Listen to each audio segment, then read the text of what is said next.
and ethical governance, or strengthening of ethical and moral values in governance, ethical issues in international relations and funding, then corporate governance. Okay.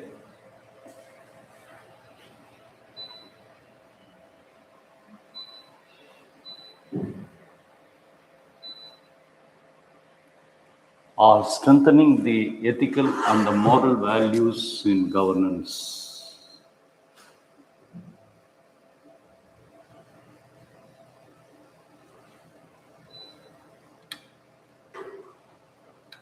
Are strengthening the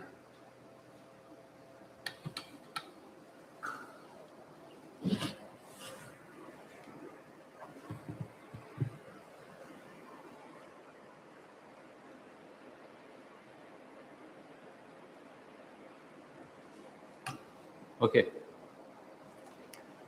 Strengthening the ethical and the moral values in governance is the necessity of the present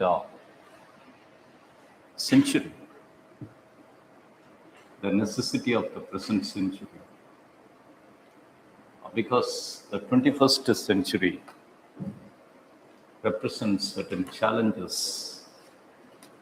The challenges of the 21st century in the midst of globalization, as well as the liberal economies, the liberalization of economies, especially of the developing countries. What were the challenges of the 21st century? Challenges confronted by the human relations. The challenges to the human relations. One is 21st century known for a new phenomena of the state. One is the expansion of state discretion. Expansion of the state discretion. The discretionary role of the state in participative welfare. State of 21st century is no longer emphasis on regulations and revenue creations. It is a new form of welfare state known for managing the new factors of production, managing the new factors of the production, new capital as the microwaves, solar capital, microwave capital, new factors of production. In that state, how the discretionary role in managing the massive, in managing the welfare, and state has to manage that the enabling role of the state to manage even technology and data. So the new role of the state need new injunctions and new restrictions on the state. Then the second factor, the second challenge of the 21st century was the emergence of AI. Emergence of the AI.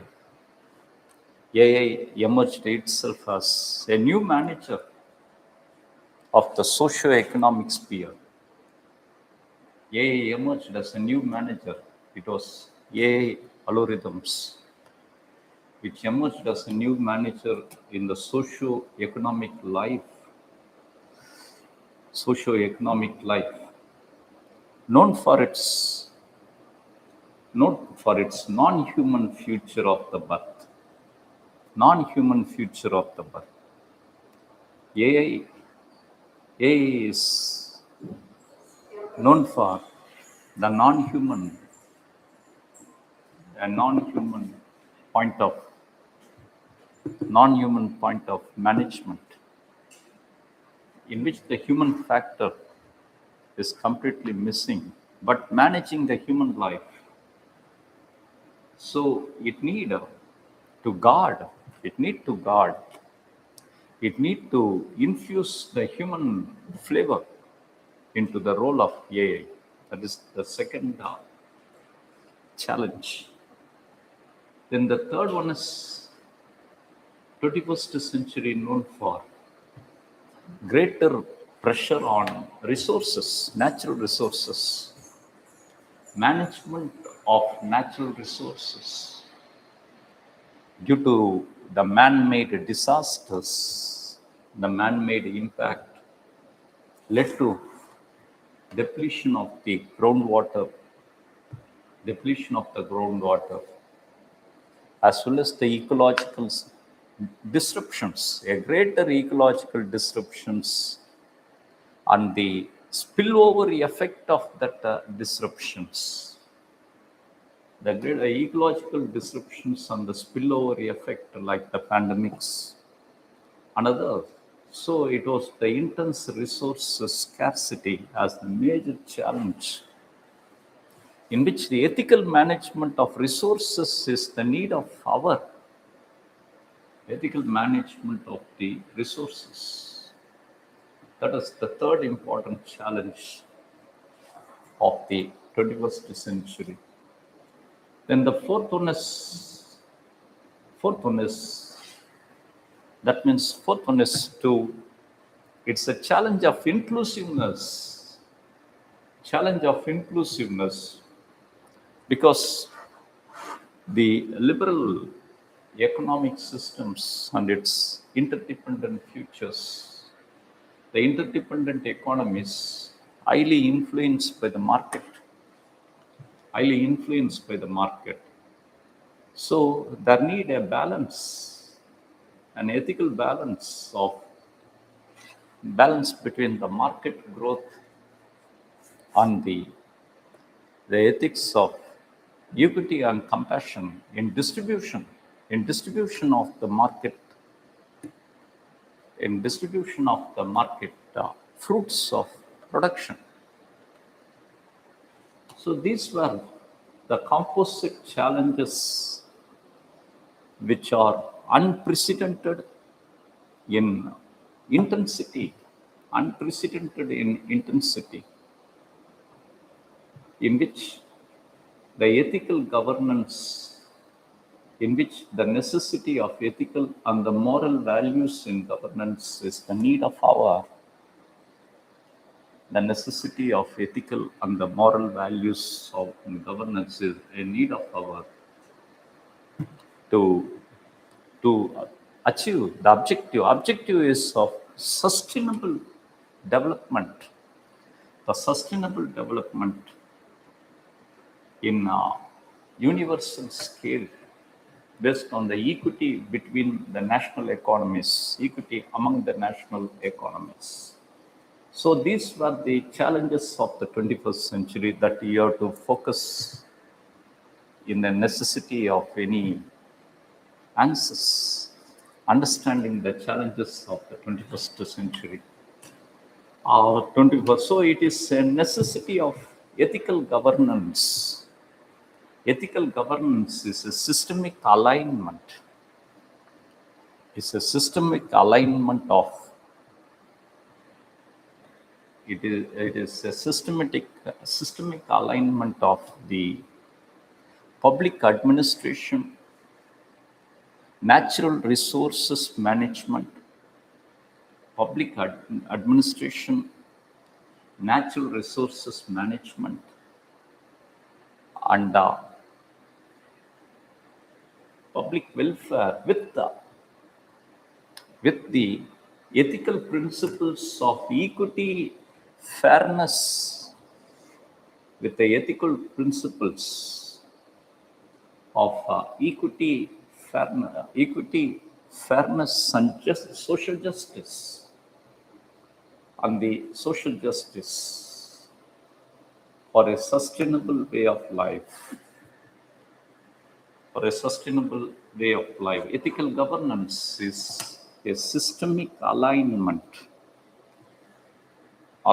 of public administration, natural resources management, and ethical principles. The ethical principles of equity and social justice to establish a sustainable way of life in the society. That is the ethical governance. What are the core components of ethical governance? What are the core components of ethical governance? The core components of the ethical governance, one is the unquestionable integrity and probity. The unquestionable integrity and the probity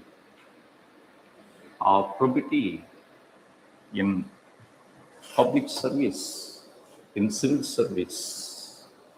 Unquestionable integrity. It is not only of being honest, but also of being a model of integrity that inspires the entire administrative system, that inspires the entire administrative system. That means the integrity has to be expressed in suo motu behavior when a tender is being represented, for example, with the applicant, where the applicants include relatives, means the public trust to be maintained by withdrawing from the decision making panel. That is unquestionable integrity. Then second one is transparency, a radicalized transparency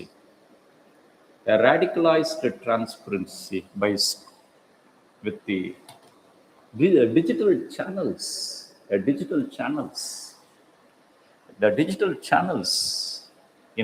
with access to the common people. For example, a local village development project. You take the Jal Jeevan mission, Jal Jeevan Abhiyan, in which the digital channel is being transparent for the people's access, and people can have the real-time data on the conditions of the taps performance in the village households. That is the radicalized transparency. Then the third one is the decision making without impartiality, without any subjective decision making, with the objective decision making based on the facts and the data as the real-time data. You say the Prime Minister Fasal Bima Yojana utilizes the satellite imaging of the rain-fed station, real-time data for the relief measures, welfare measures, risk management measures. Then the fourth important factor of ethical governance is of a trait of compassion. Why we need a trait of compassion in the 21st century governance? A trait of compassion in administration is an antidote to secure inclusions, antidote to avoid, to prohibit the exclusions. A state of the trait of compassion to avoid exclusions of the people belongs to the extreme vulnerable sections. That is the very important component of ethical governance. Component of ethical governance. And the fifth most important component is of responsibility and accountability. Responsibility and the accountability. Responsibility of a pre-act trait, a pre-act taking responsibility for the execution of particular act, taking responsibility for the execution of the particular act, and accountability for being answerable, in the press, accountability. You see, Japanese scientists expressed their personal apologies in public for the disasters of the nuclear plants. Nobody demanded for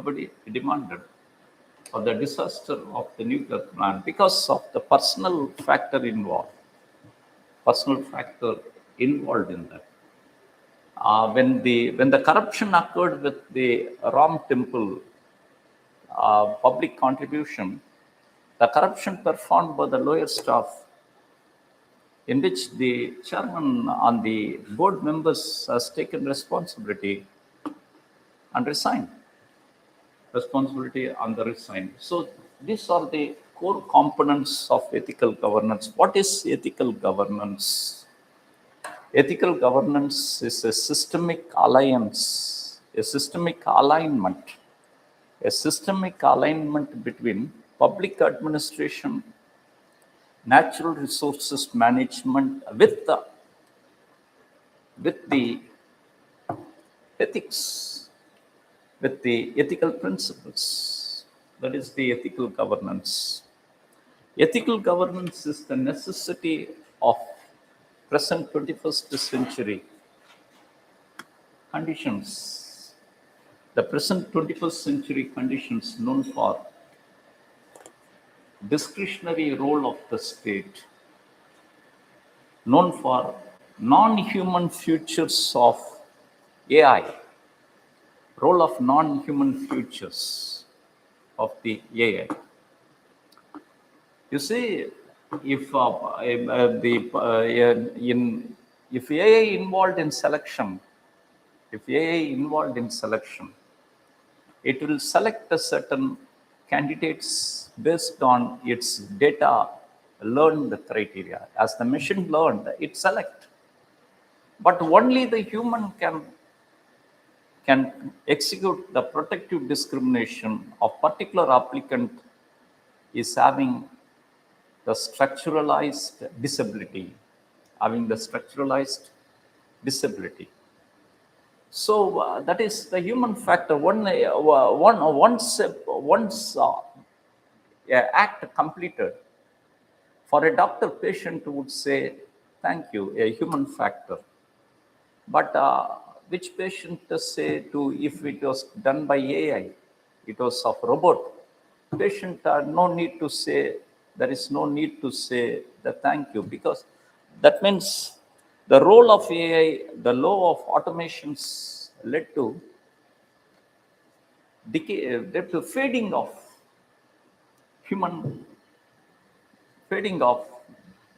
the behaviors of human relations. So then the intense scarcity of the natural resources in the 21st century, where the generational justice to be maintained. Why we need ethics in managing the national relations, natural resources, is to establish generational justice. If the depletion of the natural resources for the present means, it leads to OPEC for the next generation. So it need a comprehensive justice, generational justice,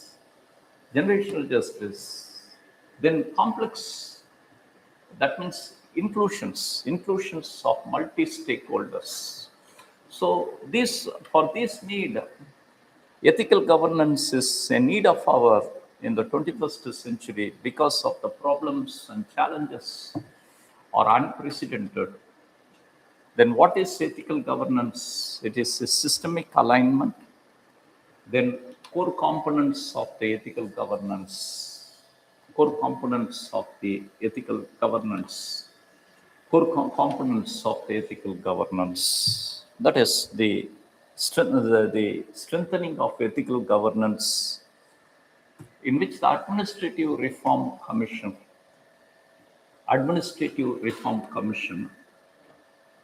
highlighted the strengthening of ethical governance, in in the three in the three way in the three domains. Strengthening of the ethical governance as in the three categories. One is strengthening the institutions, strengthening the legal systems, and strengthening the civil services, human resources. Strengthening the civil services, human resources, because ethics is an outcome of an ecosystem. It's an outcome of an architecture of institutions and the ecosystem. Integrity is not an act. It is a normal act. It is a normal act if the entire ecosystem and the institutions are functioning with the essence of integrity. It was the strengthening the institutions with ethical traits as the institutions. What are the institutions in India? Enforces the ethical principles or the focus of institution. One is the Lokpal and the Lokayuktas of the union and the state, which can inquire and probe into the corruption in the high places, which includes the Prime Minister as the head of the state. Then Central Vigilance Commission and the CBI. Central Vigilance Commission and the CBI were the institutions of enforcing the ethical. Then legal system, legal laws. The laws. One is right to information. Right to information that destroys the red tapeism of the bureaucracy. Then the Prevention of Corruption Act. Prevention of Corruption Act and its subsidiaries. Then third one is the infusement of ethical principles in the civil services, in which the inclusion of ethics and human interface paper. Ethics and the human interface paper enable the civil services aspirant to have a deep explorations in order to perform the career of ethical competence. Then the civil services known for mentoring, ethical mentoring in the form of workshops, career appraisals. And the third one to be mentioned is Prime Minister Karma Yogi mission Karma Yogi mission. That is strengthening of ethical governance. Why we need to strengthen the ethical governance? Then the challenges of the 21st century, then in India. An example, an example of example of the governance, an example of the governance, ethical governance in India, in the 21st century. A successful example could be stated with Swachh Bharat mission launched in 2014. Swachh Bharat mission that launched in the 2014. First of the national flagship program of NDA 2 government was was acknowledged as a new paradigm in governance, because Swachh Bharat mission transformed a mechanical based ideal bureaucracy of Weber and Taylor,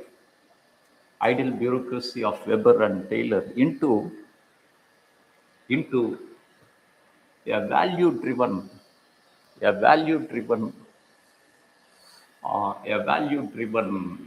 program of the government. It established a great scale of moral, behavioral and value change, MBC, moral, behavioral and the value change in the people, value change in the society, That means it changed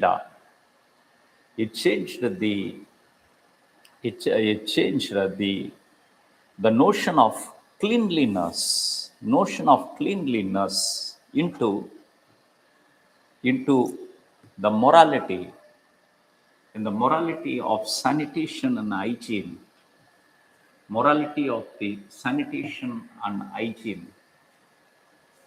Then it changed the previous future of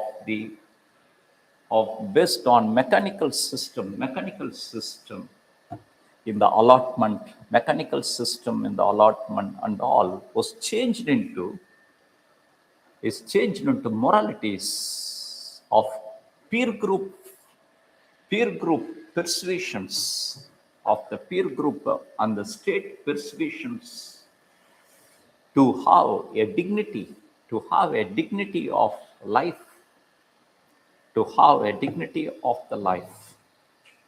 Then Swachh Bharat Abhiyan established a behavioral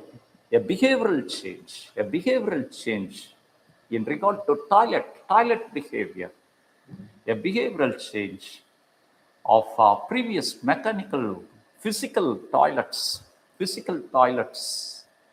as a mechanical system was changed into a structuralized behavior of constructing the toilets in the home, usage of the toilets,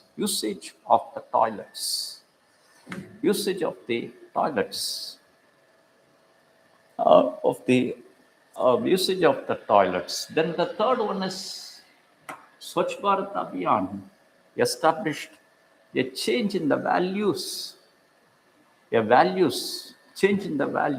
which in which cleanliness as a life value of securing health, woman's dignity,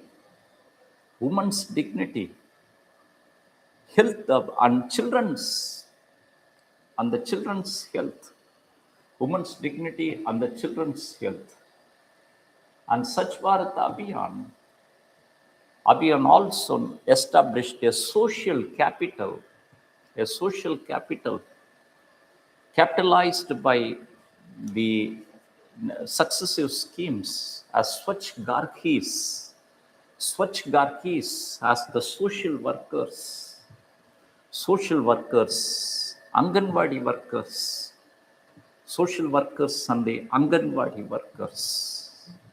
Anganwadi workers. You see, two important schemes that yet establish a paradigm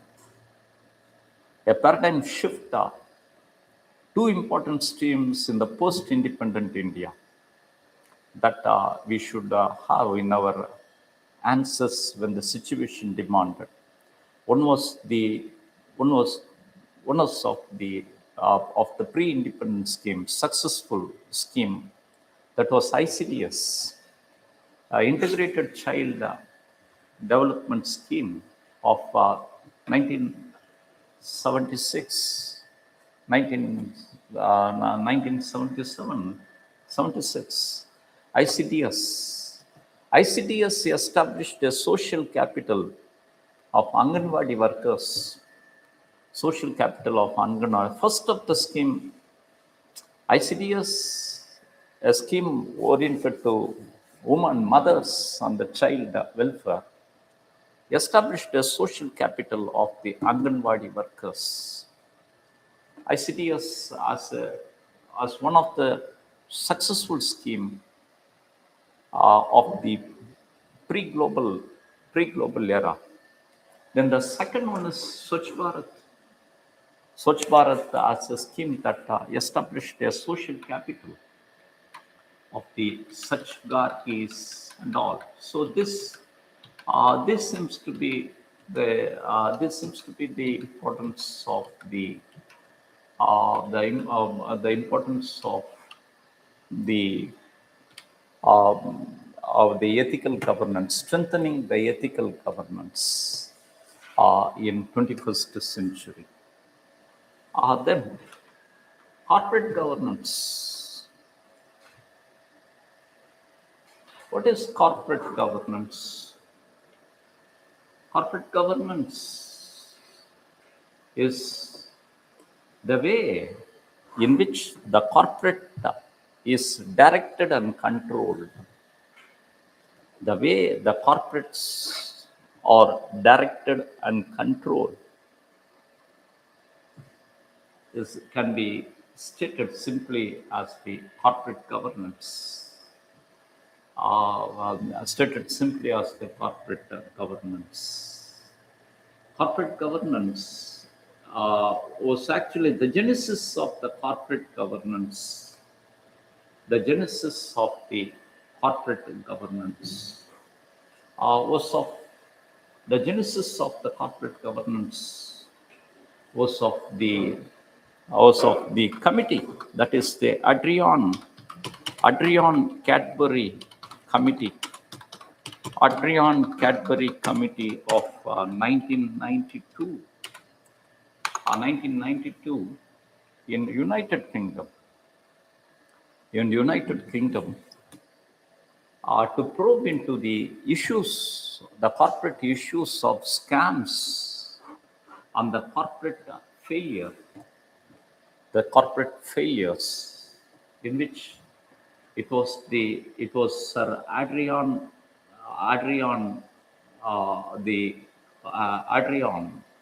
Cadbury Committee recommended. Adrian Cadbury Committee recommended the necessity of openness, integrity, and accountability in corporate management. Openness, integrity, and accountability of the corporate management. What is new in this? The new one, that means, which is different from the previous. It led to a new definition of the corporate objectives and the functions. Previously, corporate management of the objectives of previously also efficiency and maximization of the profit. The new aspect of the corporate governance, one is the management anchor of the corporate, an anchor point of the corporate management is one is the corporate is not of exclusively private ownership, but of public, but of the public existence of the corporate is not of private owned in exclusive, but existence of the corporate is an entity of the public asset. Entity of the public asset. It is the public socio-economic and cultural system enable the establishment of the corporate. Enable the establishment of the corporate. That is a management point of anchor, which is different from the previous. Then the second one is corporate management. Second one is profit, corporate profit objective, corporate profit objective. That was the previous one that represented a shift. It is the corporate, the profit shift. The profit is of maximization of the social welfare. A corporate profit is to promote the ethics of the social welfare. Ethics of the social welfare. That is the second important shift in the attitude on the objectives of the corporate management, attitude and objectives. So it seems to be a new one, especially the corporates owned in the United Kingdom and in India. Most of the corporates in United Kingdom and India are the family houses. Family houses. United Kingdom known for the family houses as the Lever Brothers, Andrew Child. These are all the family houses. So family houses, it was the family-centered profit. They considered corporate finance as the family finance. They considered corporate profits as the family treasure, So that led to disregard to the social. That led to disregard to the social welfare and the social interest. So Adrian Cadbury's came out with another important shift of the corporate. The third important shift in management attitude. It was stakeholders. That was the core of the corporate governance. It was the stakeholders circle. Previously, corporate stakeholders were considered with the owners, managers, and employers. Owners, managers, and the employers as the stakeholders. Our owners, managers, and the employers were considered as the exclusive stakeholders, in which employees, laborers, and society were disregarded. So there were the instances, it became well exposed with the impact of globalization on the new global market. When the national economy undergoing deceleration, when the national economy is undergoing the deceleration in growth, whereas the corporate management salaries were skyrocketing. It led to various paradoxes, skyrocketing. In addition, that attitude led to various scams in India. The earliest scams in India could be stated with the Arshad Mehta scam, in which the corporates, the Arshad Mehta scam, Ketan Parikh scam in financial markets, in financial markets with the manipulation of the laws, in which a great disregard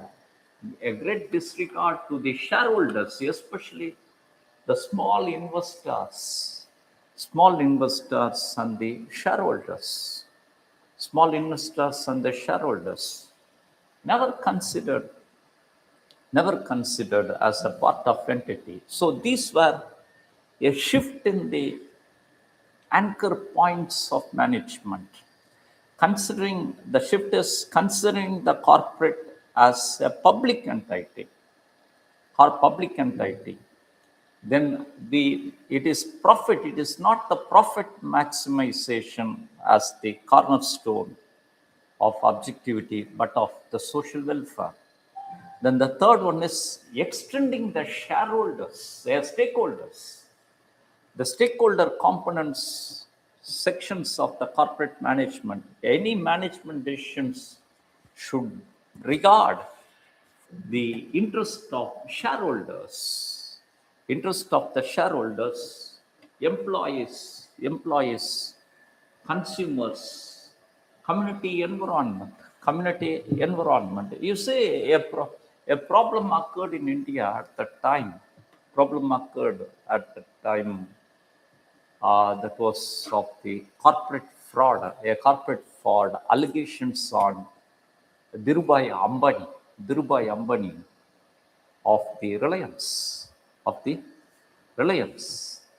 When Dhirubhai Ambani of Reliance, having multi-corporates companies as the multi-companies, the allegation was Dhirubhai Ambani, without the compliance to the law or the SEBI norm,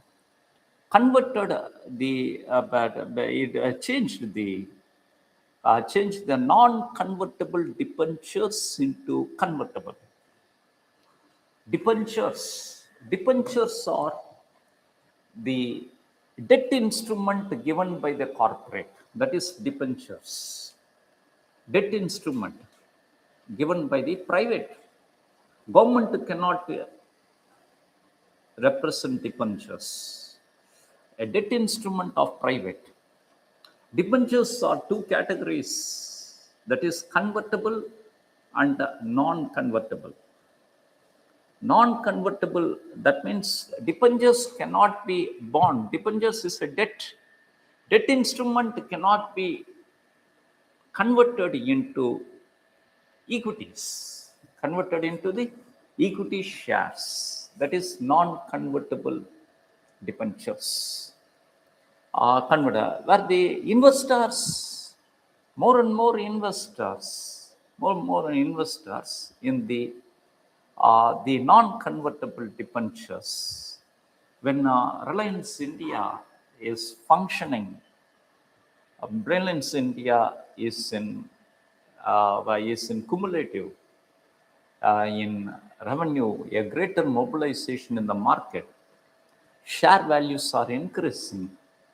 Where the chairman of Reliance India at that time, being the head of the management board of directors, Dhirubhai Ambani made this non-convertible into convertible that benefited the shareholders. Immediately their asset value spiraled. And it is unlawful. A unlawful act led to unlawful act, but benefited the shareholders. That actually created shareholders to trend towards. It is a pirated. Actually, disturbed the market. The investors crowded towards the Reliance. It disturbed market, but it was condoned. The act was condoned because of application of the principle of new stakeholders identity categories Corporate governance means the management of interests of multiple shareholders, multiple stakeholders as the investors without discriminating the small and the high net worth. Then employees, or means all the employees until the last basic laborers who are living, whose wages on the workplace environment. Then consumers, then also of community, also of the community resources and the management, Why? What is the necessity of the corporate governance? Necessity of the corporate governance is of self-defined, as we defined already. The necessity of the corporate governance. Corporate governance became the necessity of the hour with the rise of globalization and the interdependent economies. Rise of globalization and the interdependent economies, in which the role of corporates became critical. The role of corporates become critical, of public and private became critical because of a new era in which government lost its monopoly in producing the public goods, and it became critical because the role of corporates in finance, corporates became the managers of public savings, Corporates became the managers of the public savings, in India, in the world. Corporates became the managers of pension funds. Corporate became managers of university funds.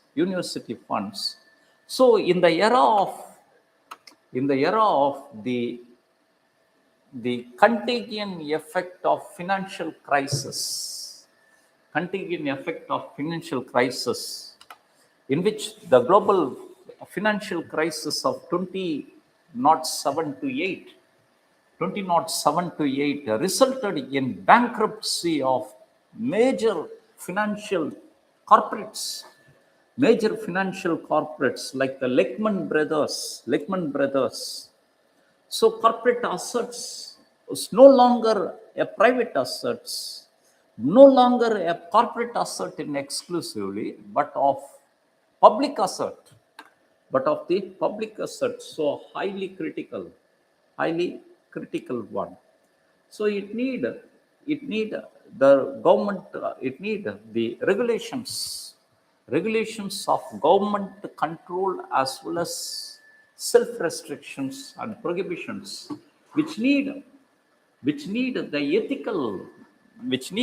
ethical principles as the part of the corporate, because a new ethical points of anchor that the corporate should not be considered as a family asset.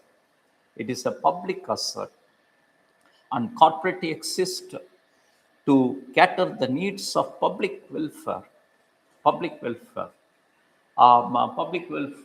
That is so corporates became the models. And agencies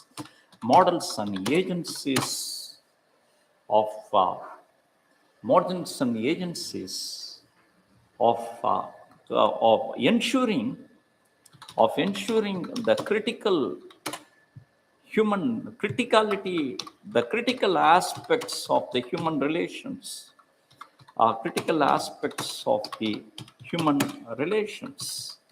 So we need the corporate governance. Because of emerging scams Emerging scams. Now the corporate budgets are more than the national budgets of some countries. Corporate budgets are more than the national budgets of countries. Certain countries' national budgets, Apple budget is more than the defense budget of India. More than the defense. Defense preoccupies major allocation of expenditure in India. But corporate budgets are more than the budget. So scams and concerns, the concerns of vulnerability, the vulnerability because of the global exposure, the corporate exposure to the global market. So it need the necessity of the corporate to act as a thrust of managing the public assets,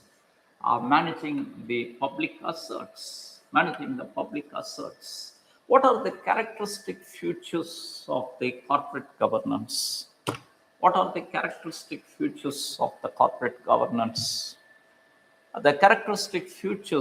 the corporate governance could be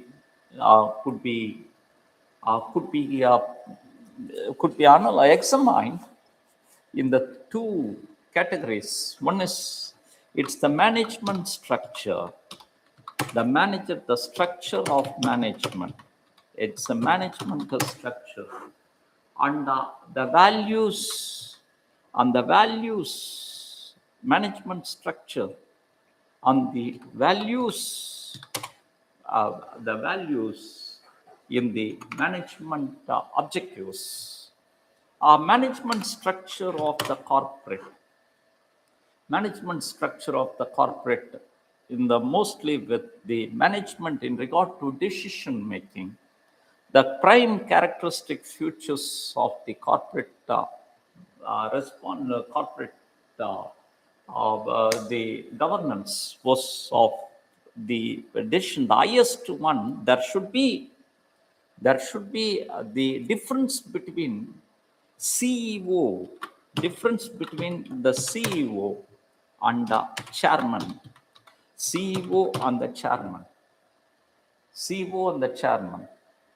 Chairman represent the head of the shareholders, and CEO represents the head of the organization. Tata Sons represents the chairman, but the CEO is different. Cyrus Mistry is the CEO is different. Then there should be independent directors. What is independent directors? The directors don't have any shareholding rights. Who is independent?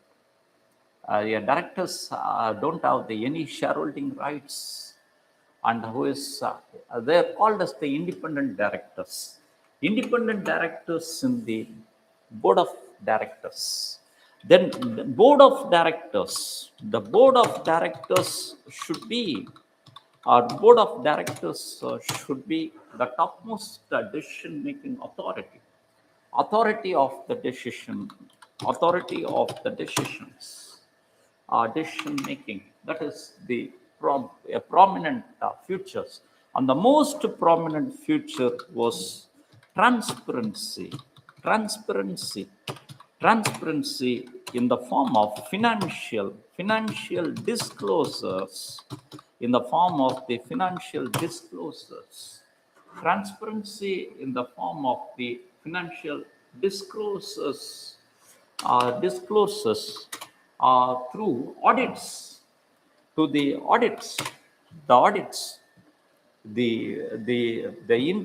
inner departmental audits, the external audits, transparency. Then second one is absolute compliance to the laws. That is the management structure was the characteristic features the characteristic features of the corporate management, then inculcation of values, the values especially of compassion and inclusions, of values of compassion, inclusion, transparency and accountability, compassion, inclusions, transparency and accountability, That means the value of sharing, value of compensation, public compensation to the society,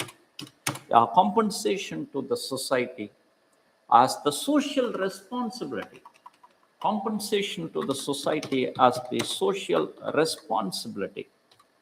social responsibility in the form of environmental, and the form of the environmental exploitation of natural resources, environmental disruptions, the social responsibility, then the corporate role, of promoting the social welfare, social responsibility in promoting social development activities, in promoting the social development. Then social audit as the impact of audit. So that means the societies. So this seems to be the characteristic features, the three characteristic features of the corporate governance. One is reliable structural mechanisms with the independent directors of independent board, and all. The three characteristic features. Then the accountability and radical transparency, then financial transparency, in which the government of India's role in the form of the Companies Act, the Companies Act of 2013 was amended. Companies Amendment Act of 2013. Companies Amendment Act of 2013 established a legal and the institutional setup for the corporate governance in India. The legal and institutional setup of the corporate governance in India. The Act established the legal mandate of CEO, differentiating CEO from the chairman, from the chairman of the company. Then Act established that one of the board of directors, should be the independent directors. Half of the board of directors should be the independent directors. Then board of directors is the highest decision making. The board of directors decisions are mandated. Then at least a woman should represent the board of directors.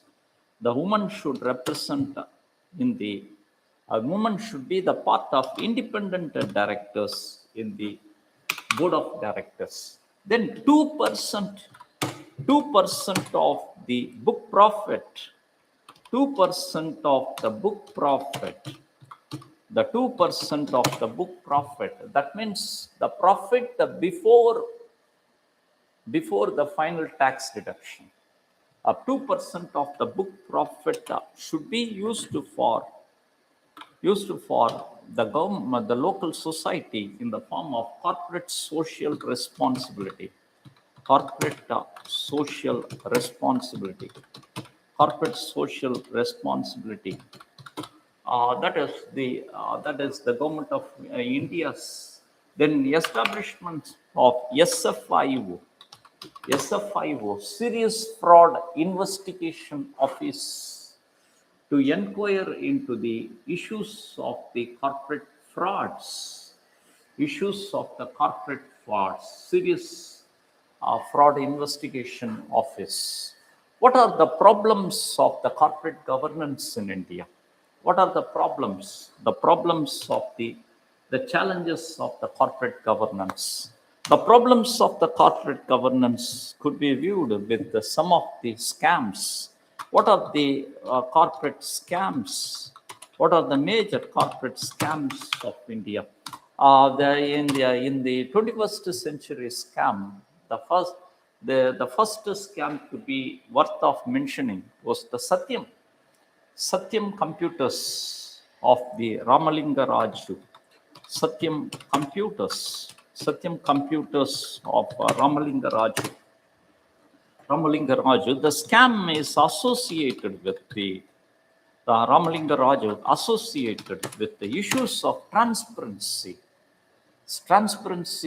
and the fake accounting charges. Transparency and the fake accounting charges. That means the scam associated with the financial reporting of the company with the non-existent employees. That means a fraud on the investors, non-existing employees, and fake accounts, inflated accounts that the Satyam computer running with a financial worth of millions are running. Then second one is diversions to the sister companies, in which with the fake accounts, investor mobilization, capital created, and diverted to the family-owned real estate companies, diverting the capital to the real estate in the land development, but failed in the land development and got exposed, failed and they got exposed. That was the earliest of the 21st century corporate fraud in India. Then the issues of the corporate governance in India. Then the recent scams. The recent scams was of the ICICI scam. ICICI scam associated with the CO Chanda Kochar.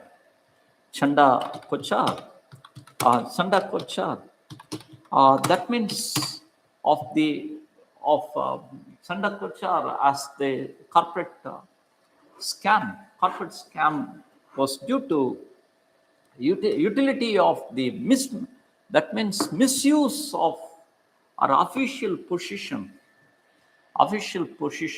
for the personal gains, for the personal gains, in which is her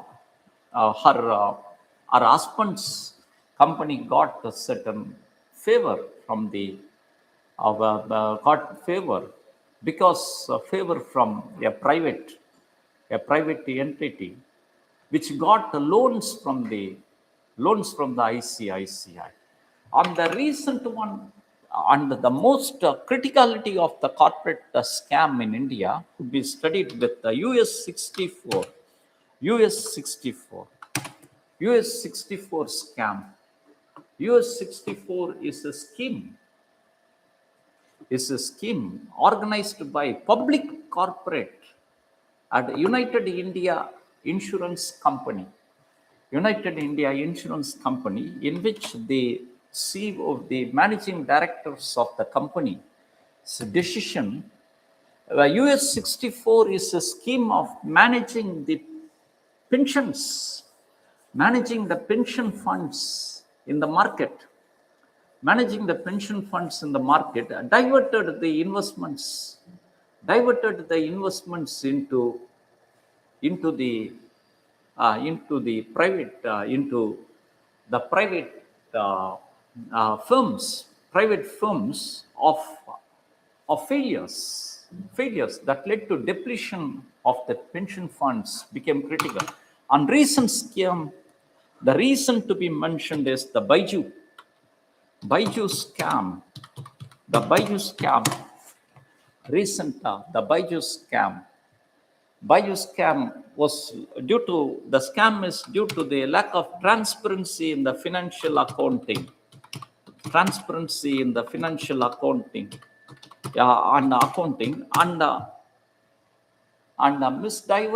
diversion of 533 million, diversions of the 533 million of the investors' account, investors' capital through the hedge fund abroad. That means lack of transparency. Hedge funds no need to mention the authenticity of the investor. And the next one is predatory sales. In which predatory sales where the sales representative of Baiju's led to trapping of low-income families with the fake promises, as the low income, which includes the civil service, mainly the civil service. Low-income families are being lured with the promise of civil services job with the skyrocketing fees of 15 lakhs, 40 lakhs, skyrocketing fees. And trap is done in the form of bank loans, where they arrange the bank loans based on the EMIs to pay the fees for the civil services aspirants. That is the predatory sales that led to crisis, the Baiju scam. Then the corporate scam that could be stated with the Paytm scam and the Paytm abolition of RBI Act of abolishing license to the Paytm. Paytm scam was because of the non-compliance and disregard to the RBI directions, non-compliance to the RBI norms and disregard to the RBI directions. Paytm scam done mostly because of failure in implementing two important charges on the Paytm. One is failure in implementing KYC norms, as Paytm hired the third-party services in which KYC norms are not effectively, which led to opportunity for the money laundering. Shell companies getting account into that. Then the second important that is the non-compliance. RBI has given multiple directions and warnings to the Paytm, mostly because of ineffective implementation of the KYC norms. These are all the scams. As the Paytm scam. Paytm scam was responded by the Paytm as the giant financial institution. Very important charge was the data breach. Data breach. That means data privacy was violated. The data privacy of the client data was given to the parent company located abroad. Data breach. So these are the concerns. These are the concerns. What are the challenges of the corporate governance in India? What are the challenges of the corporate governance? Corporate governance challenges in India because of the challenges was mostly because of the family owned the futures. Family owned the futures. Corporate governance major challenge of because of family owned. There is always a dispute between CEOs and the chairmen. CEOs and the chairmen. CEOs, for example, Cyrus Mistry have the dispute with the Tata Sons. Dispute with the Tata Sons. Then the second one is decisions. Board of directors were undermined in the decisions. Board of directors are undermined in the decisions. In the decisions. Board of directors of the Tata, the Chandrasekhar, the chairman, the board of directors decisions were undermined because of family war. Board of directors decisions won't take its precedence, won't have the weightage when the Ambani is directly involved in that. Directly involved in that. The board of directors. Then corruption nexus. Corruption nexus. Corruption nexus. Corruption nexus. Corruption nexus.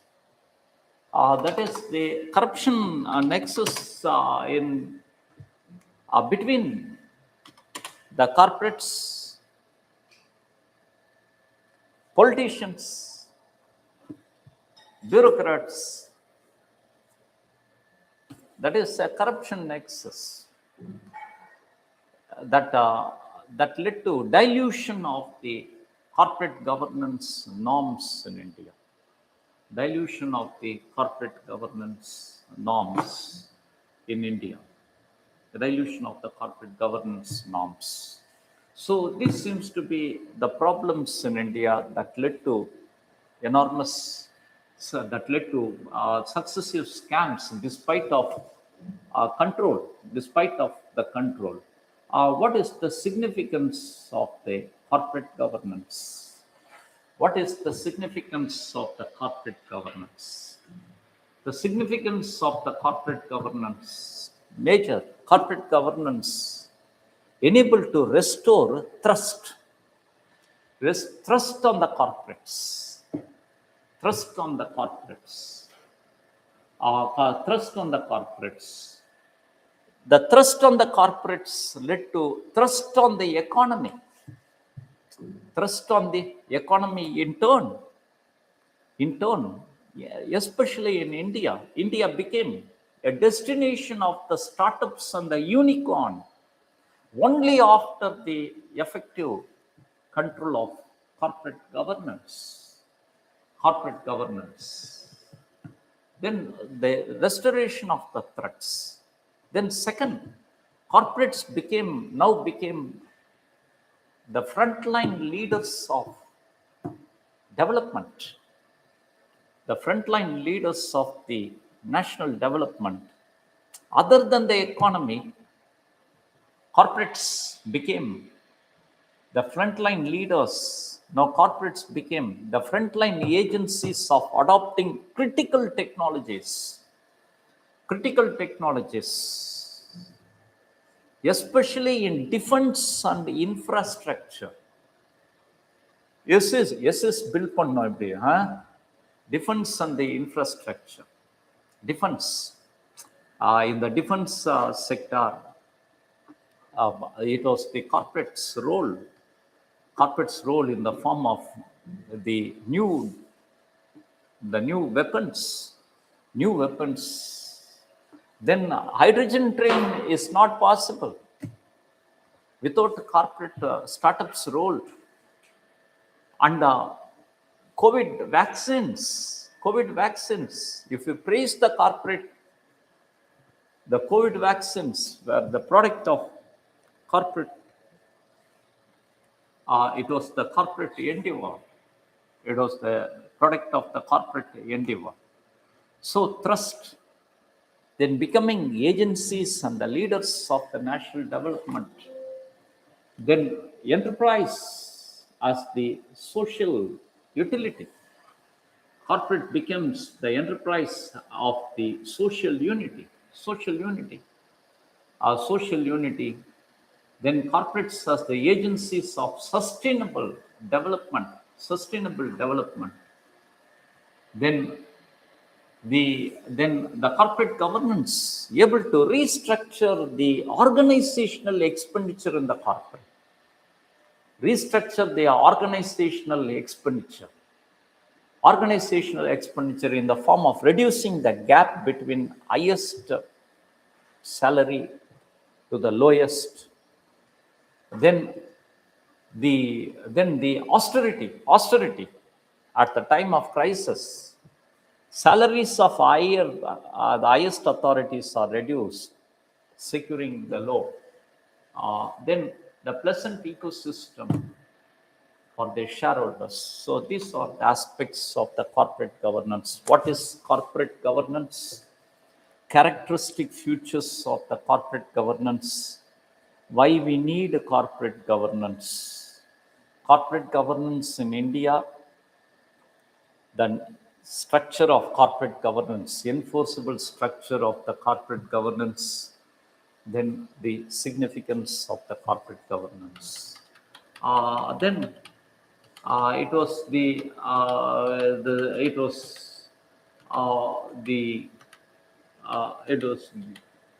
let me go for ethics in international relations. Ethics in the international relations.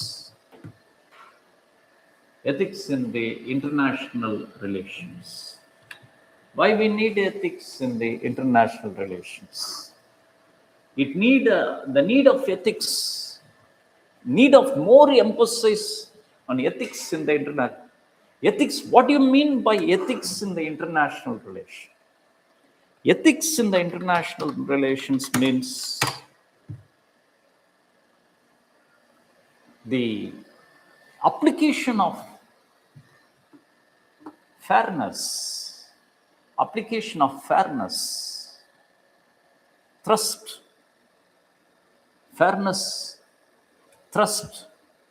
human dignity and justice, application of fairness, trust, human dignity and justice. Human dignity and justice in relations between the nation states. Called as ethics in the international relations. Why the ethics? Why there is a greater emphasis on ethics in the international relations? Because of new era. Because of the new era of the globalism, new era of globalism, which is different from the internationalism of the previous one. How globalism is different from the internationalism? Internationalism is the relations between the governments.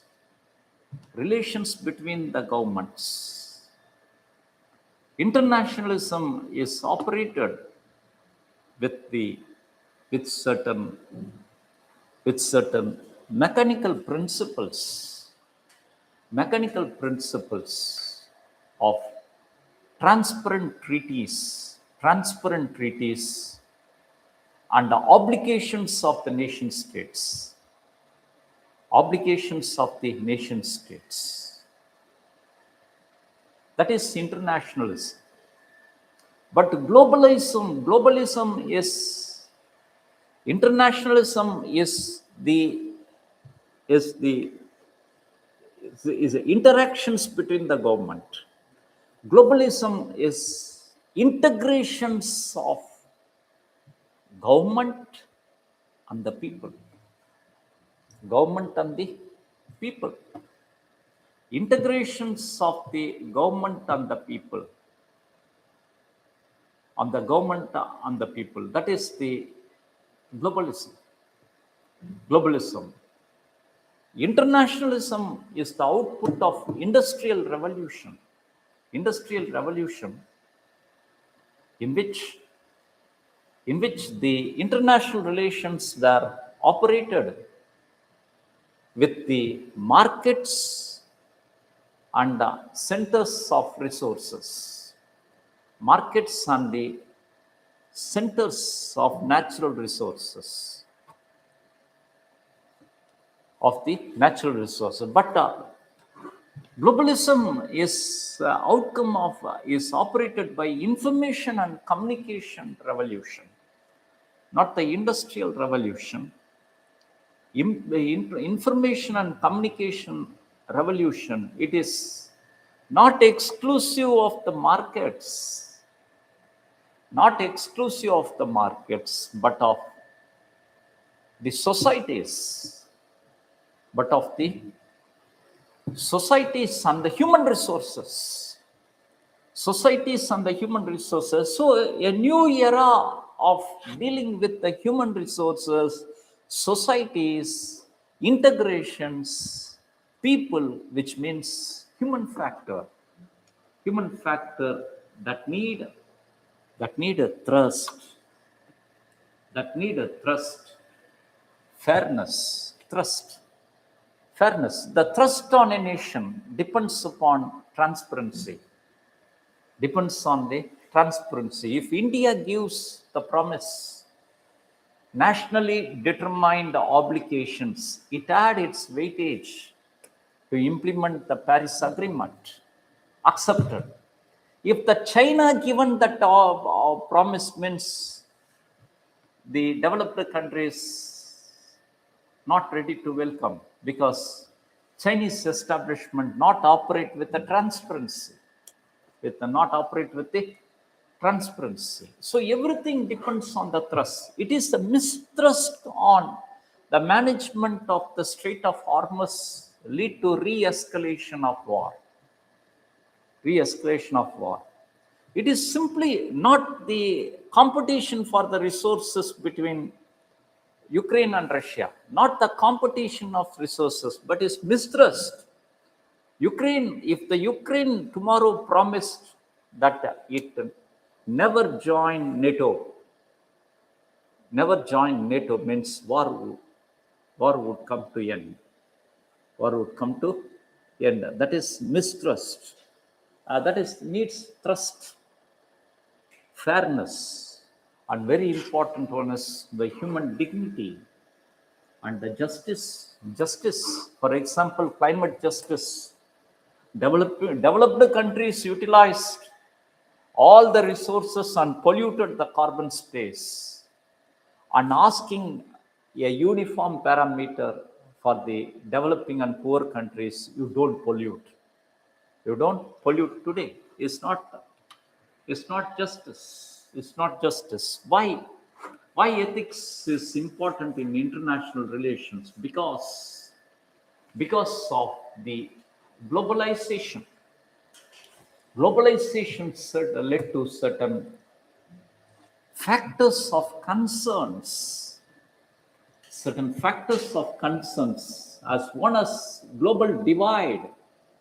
A global divide is widening in accelerated scale between the nation states.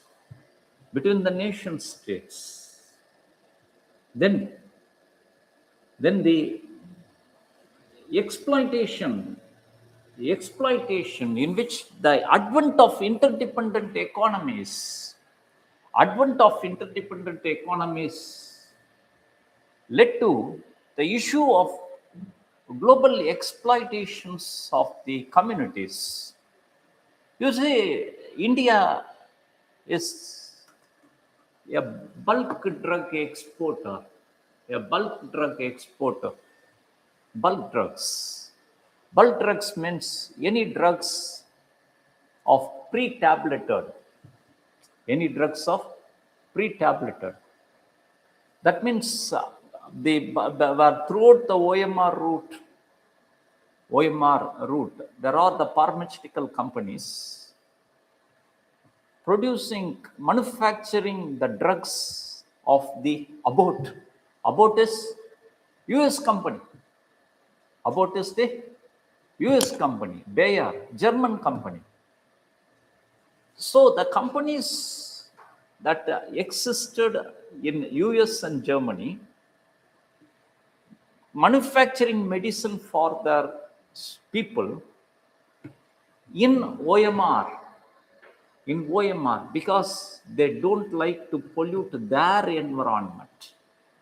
It is nothing but the exploitation of the developing countries' resources. Exploitation of the developing countries' resources. Then impact of globalization led to greater market and unprecedented scale of mass production that led to ecological disruptions. See, Viagra as a drug having greater market demand in the Western countries. But where Viagra is manufactured? Viagra is manufactured in Orchid Pharmaceuticals in India as a bulk drug. Bulk drug exported, there it was tableted. No environmental problem for them. But it is that the environmental degradation of underwater table of coastal Mahabalipuram, that is environmental degradation. Then the globalization led to the problem of tax evasion. Mauritius route, based on the manipulation of the avoidance of double tax. That means India, Mauritius, India, Singapore makes an agreement of avoiding corporate tax in both the countries. A corporate registered in Mauritius need not to pay corporate tax on the profits of the corporate income in India, because it is so that made the corporates to fakely register a paper board, a name board registration located in Mauritius, then investing in India to avoid a corporate tax. Corporate tax occupies second position of the government receipts in India. It leads to, that is the tax evasion, then money laundering, rerouting the FDI, money laundering. Then very important one is globalization resulted in the question of criticality for the life of indigenous communities. Globalization led to the rise in the mining sector, rise in the transport sector in which virus and bacteria don't need passports. don't need passports to enter into the indigenous communities. Indigenous communities having greater asymmetry. They doesn't know where to go, the tribal community, and then where to go for the remedies and remedies and all.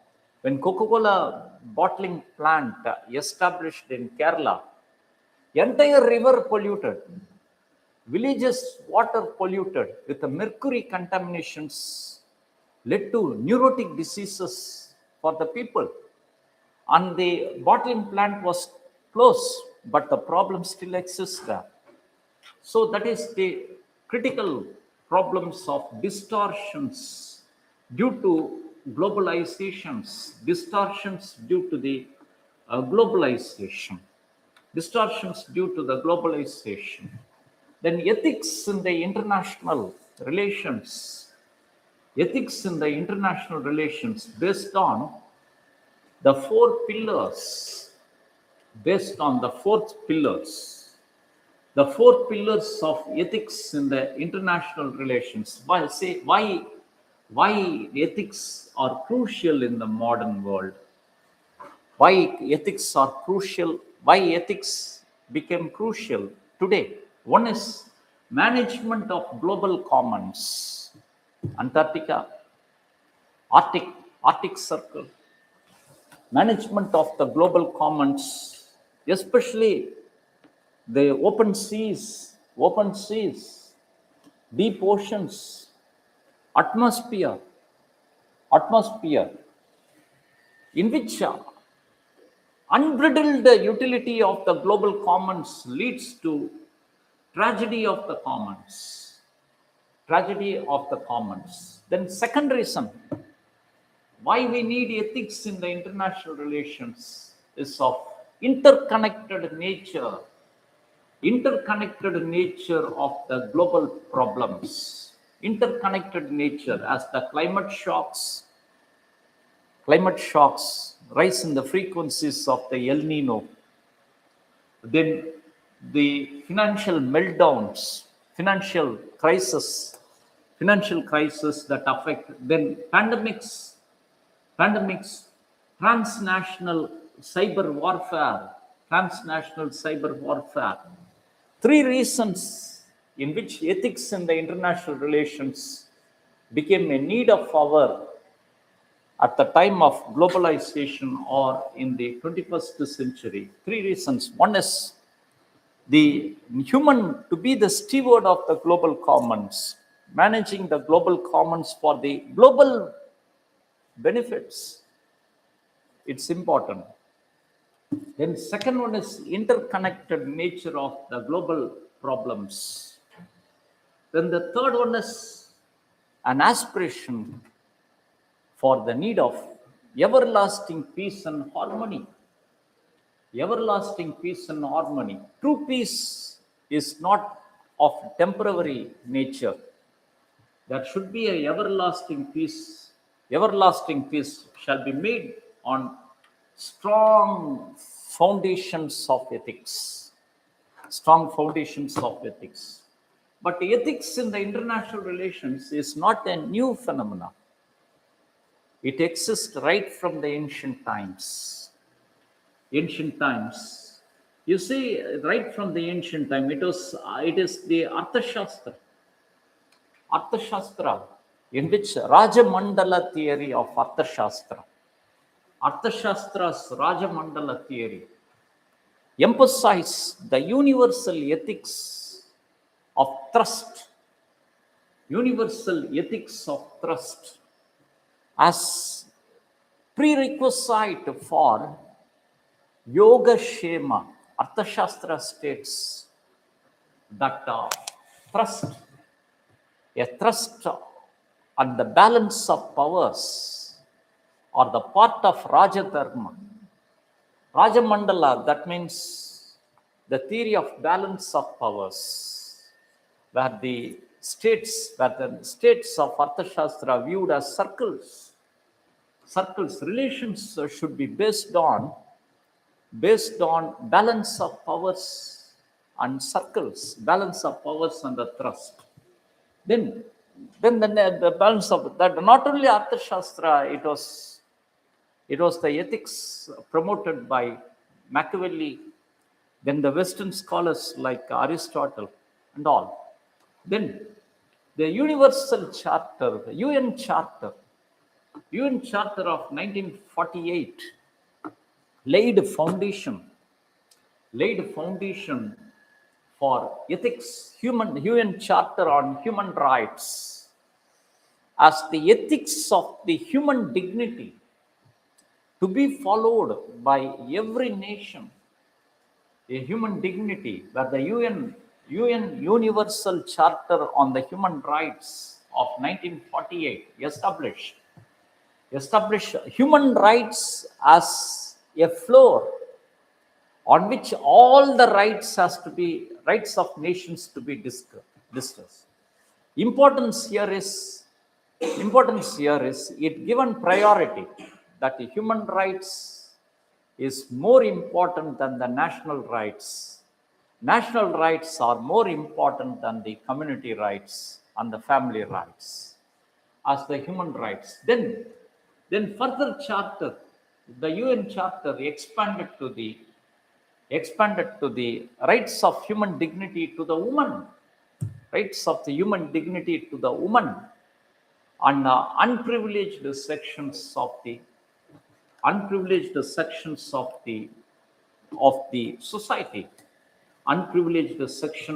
society, society that was carried out by the constitutions of the nations in the form of a universal ethics of the human rights, human rights in the national policies.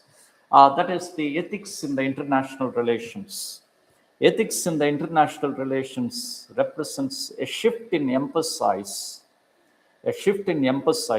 and became crucial because of three reasons: management of global commons, interconnectedness of the nation, and aspiration of everlasting stability and peace. Then evolution of ethics in the international relations started from the ancient modern and all then what are the five critical issues of ethics in the international relations? Five critical issues of ethics in the international relations. Five critical issues of ethics. The five critical subjects of ethics when dealt in the international relations. That means one is the ethics of war. Ethics of war. Five critical issues are being dealt with the ethical dilemma or the moral dilemmas. Ethical dilemmas or the moral dilemmas. One is the ethics of war. It's a dilemma between realism and idealism. Dilemma between the realism and the idealism. Dilemma between the realism and the idealism. It is just the ethics of the realism called as jus bellum, JUSBELLAM. That means war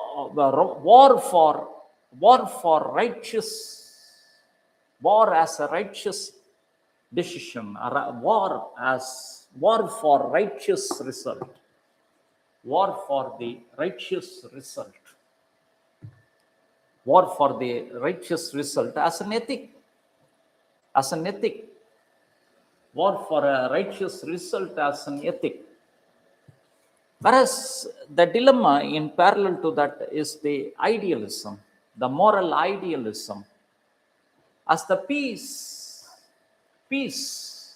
in the deontological lines. Peace as a deontological lines. Peace as the peaceful negotiations, thrust on peace and peaceful negotiation as the solution. That is the ethical dilemmas. Both having the examples. The example of moral idealism is of NAM, is of the NAM.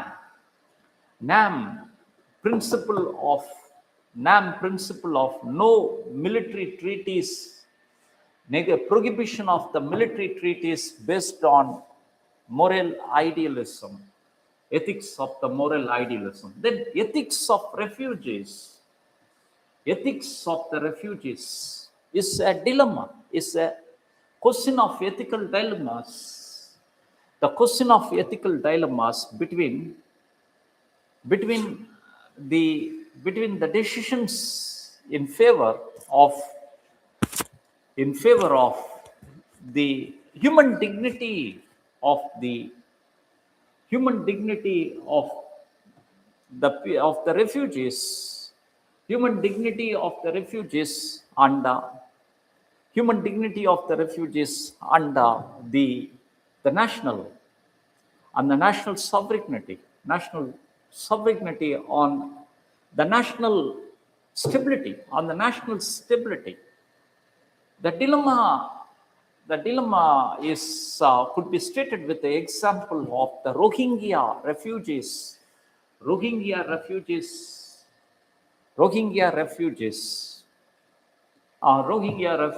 where the ethics of the human dignity established by India of securing asylum to the refugees, but the restrictions on illegal infiltrations, Then terrorism. The issue of terrorism is associated with the ethical dilemmas. The ethical dilemmas of the nations, ethical dilemma of categorizing the terrorism, in which a terrorist in one country is being labeled as a hero in other countries. So it is the dilemma of categorizing and defining terrorism. Dilemma of categorizing and defining terrorism could be quoted with the example of the cross-border terrorism being confronted by India in relations with Pakistan.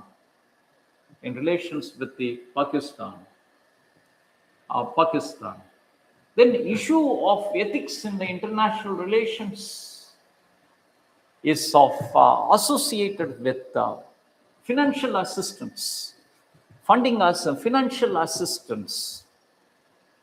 assistance to the poor countries. Financial assistance to the poor countries deals with the ethical dilemma.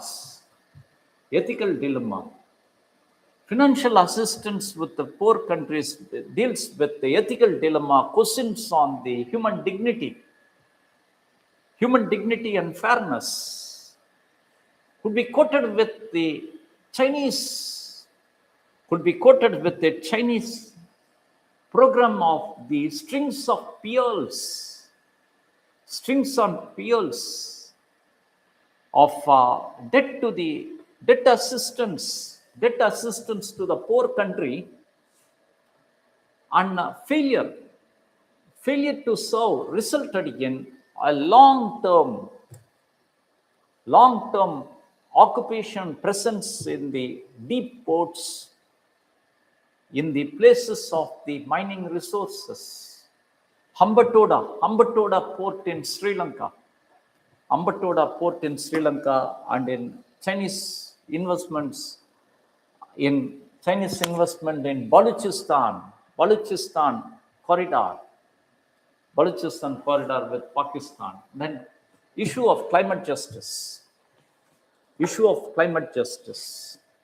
Issue of climate justice is associated with ethical dilemmas between the developed countries and the developing countries. Developed countries' utility of the carbon space in the cost of environment. Utility of the carbon space in the cost of environment.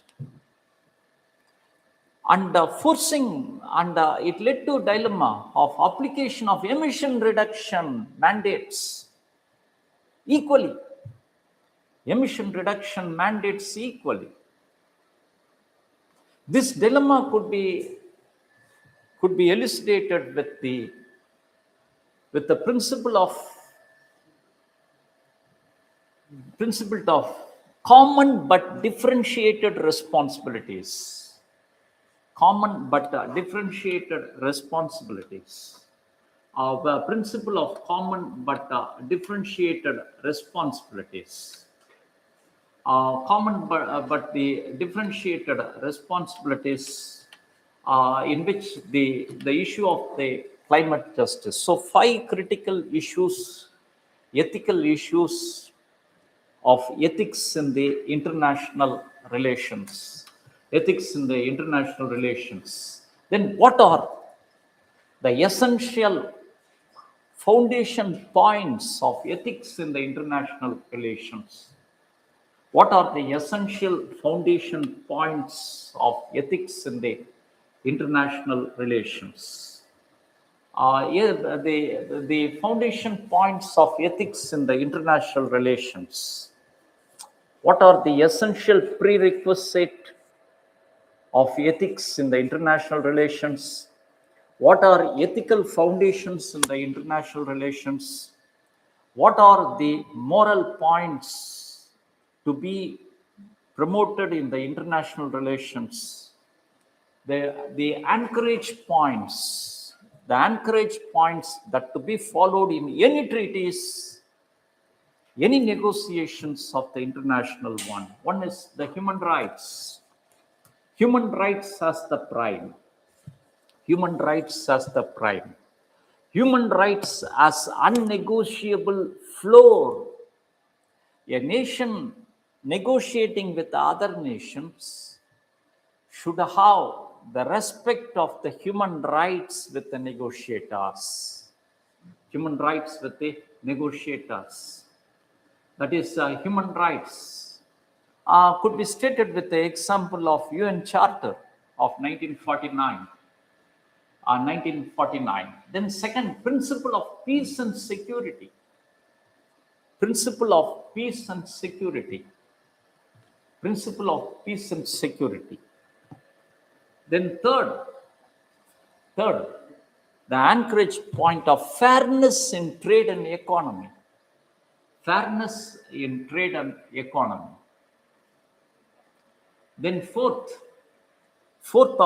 is environmental sustenance as a principle of dealing with commons. Dealing with the commons. Then fifth one is mutual cooperation in dealing with pandemics. Mutual cooperation dealing with the pandemics. Then six is unquestionable, undebatable stand against terrorism. Undebatable stand against terrorism. இதை இப்படி கேட்க மாட்டாங்க. What are foundations of foundering principles of ethics இப்படி கேட்க மாட்டாங்க. ஒரு problem. The Middle Eastern crisis, that means Iran crisis. What are the ethical principles associated with the Iranian crisis, the Middle Eastern crisis of Iran, US? What are the ethical principles? What are the ethical principles? What are the ethical principles? Ethical principles are being the cause of concerns is the peace and security. peace and security, of escalations. Then second one is the principle of trade. Principle of trade, fairness in trade, deals with the Strait of Hormuz control. Strait of Hormuz control. Then the environment. Then two of the important ethical principles. Two of the ethical principles. Then what are the ethical principles associated with the Gaza crisis? Associated with the Gaza crisis. Prime one is terrorism. Prime one is the terrorism. Hamas, role of Hamas in initiating the problem. Second one is human rights.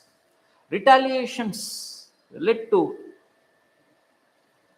the victimization. புரியுதா? 5 principal அந்தந்த இடத்துக்கு ஏத்த மாதிரி கொண்டு போகணும். 5 principal. ரிட்டாலியேஷன்ஸ், the 5 principles. Then the ethical architecture in the international relations. Ethical architecture in the international relations. Ethical architecture in the international relations, in the form of ethical architecture in the international relations, ethical architectures in the international relations in the form of legal architecture, institutional architecture, legal architecture, institutional architecture, and the principles. Legal architectures, that is UN Charter. UN Charter as a legal architecture, Geneva Conventions as the legal architecture, then Convention on Rights of the Conventions on the Rights of Indigenous Peoples, then rights of refugees. These are all the legal architecture. Convention on Prohibition of Crimes against the Humanity. These are all the legal architecture. Then the institutional architecture. What are the institutions you can name? UN is an institution of the ethical architecture. The WHO as an institution, FAO as an institution, international labor organizations. So the multinational organizations. Then principles. The principles of thyroid. The 3 important principles. One is justice and equity between the nations. For example, Paris Agreement. Paris, a common but differentiated responsibility. Then second one is respect to the sovereignty and consent. Example is UN Charter. Then accountability, responsibility and the accountability of the nations. Mutually determined emission reduction. Nationally determined emission reduction, for an example. Third, then 5 rules of the universal ethical standards. 5 rules of universal ethical standards. Rule 1 is having the equal respect between the nations. Rule 2, respecting the sovereignty. Rule 3, human rights, respect to human dignity across the borders, across the nations. Rule 4, a balance between independence and the local people interest to be respected. Rule 5, protecting the commons.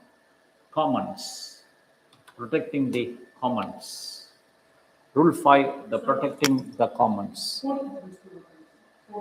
Balance of independence of the nation and of the local spirit of the people, independence of the nation to be respected, at the same time, local rights of the people to be respected. Any international treatment with the Iran should not violate, should not support the Iranian regime of forcing hijab on the people. Should not any treatment with the nation should not support the government's suppression of its people. There should be a balance. There should be a balance. The role of India in promoting ethics in the international relations. Role of India in promoting the ethics in the international relations. Role of India in promoting the ethics in the international relations. India known for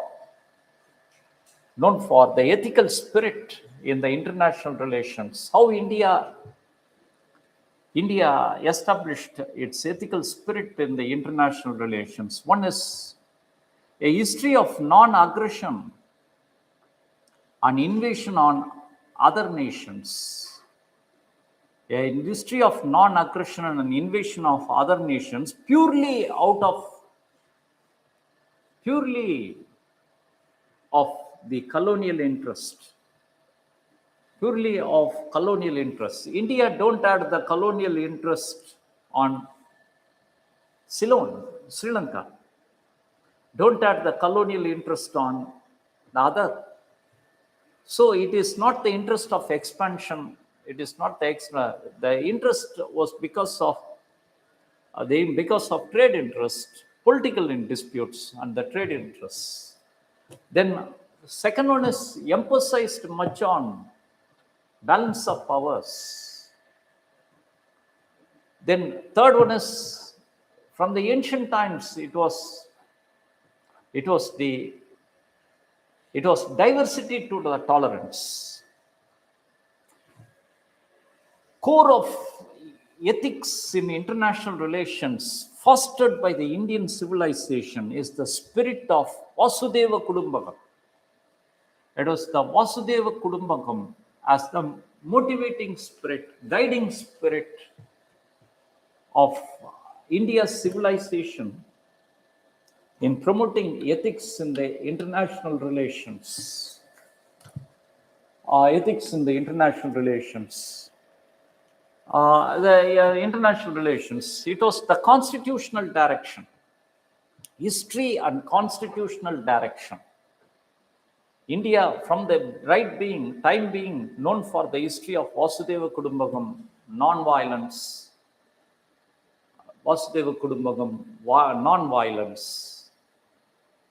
and tolerance towards the diversity. These are civilizational guidance. Then constitutional guidance.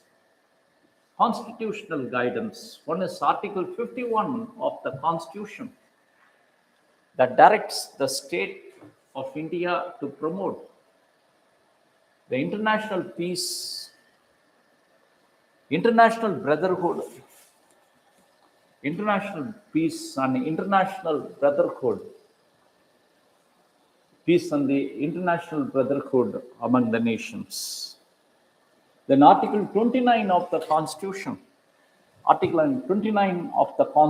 based on the spirit of Article 51, based on the spirit of Vasudeva Kudumbakam. Article 29, based on the spirit of tolerance and compassion. Tolerance and the human dignity. Tolerance and the human dignity guarantees the absolute protection over distinct culture and the script languages.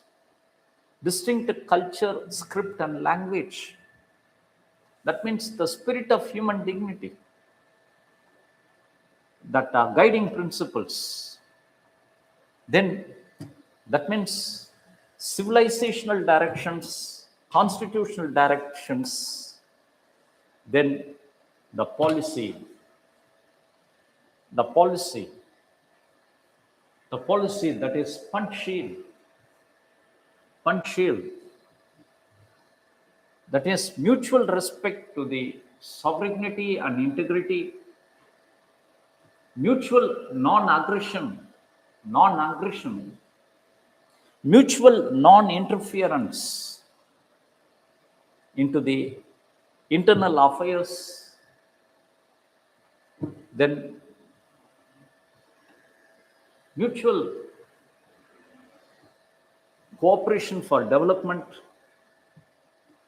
mutual coexistence. What are the international ethics enshrined in the punch-shield? What are the international ethics enshrined in the punch-shield? International ethics, that means the five, that is the international ethics, of human rights, peace and security,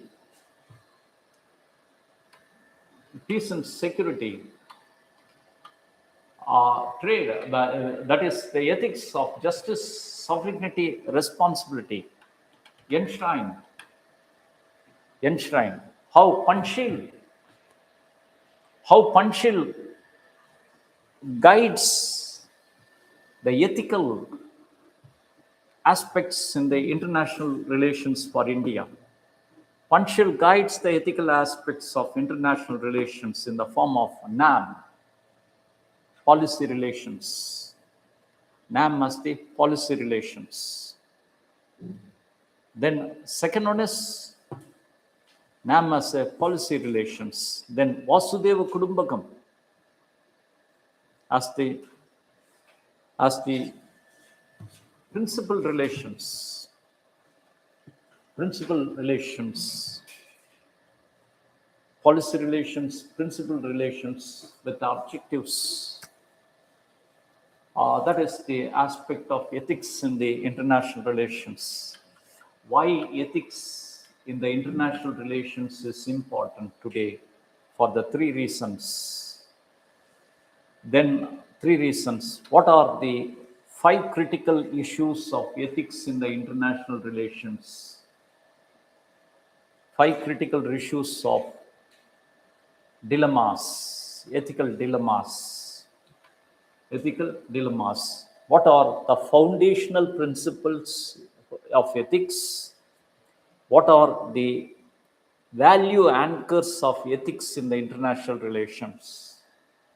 That is human rights, peace and security, trade and economy, environmental, pandemics, terrorism, examples. Then the ethical architecture in international relations, that is legal, institutional.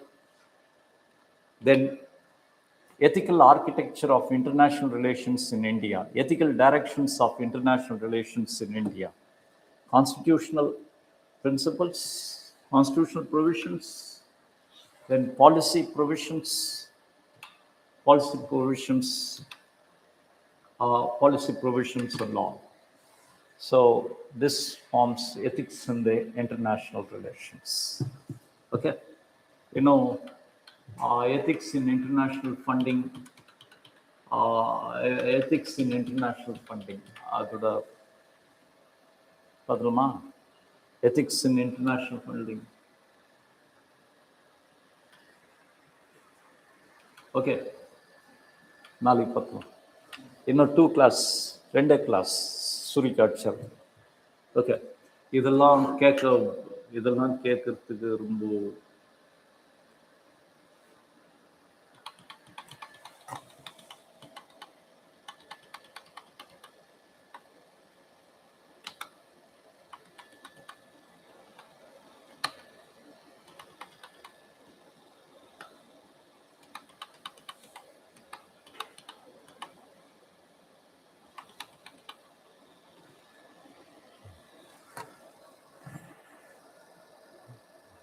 அது பாருங்க.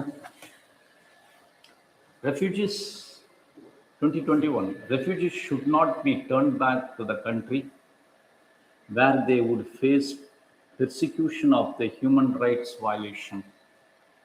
Examine the statement with reference to the ethical dimensions being violated by the nations claiming to be democratic with the open society. Ethics, refugees deals with the ethical dilemmas, ethical dilemmas between the human rights of the people and the national interest. National interest. Why they should not be turned back? They should not be turned back because of application of ethical principles of anchor, ethical anchor, in which human dignity is having more priority than the national human dignity, then treatment of human relations with the justice, and all. That is a question of argument. Okay. Russia and the Ukraine war had been going on for the last 7 months, for the last 2 years. Different countries have taken different stands and action, keeping in view of their own national interests. What are the ethical issues crucial to be considered while launching a war in continuation so far? What are the ethical issues crucial to be considered? What are the ethical issues?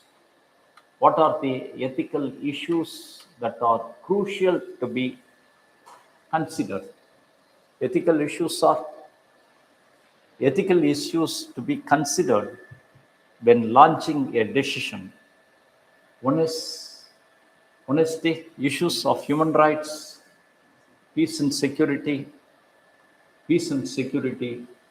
issues of human rights, peace and security, fairness and justice. Ethical issues having the dilemma between idealism and realism. Idealism and the realism. Realism, in which the resolution for the issue is based on trust, is based on the trust and quest to the peace and harmony. Trust and quest to the peaceful peace and harmony. Then in contemporary world, the corporate sector contributions in generating wealth and employment is increasing. In doing so, they are bringing the unprecedented onslaught on climate, environment, sustainability, living conditions of the human beings.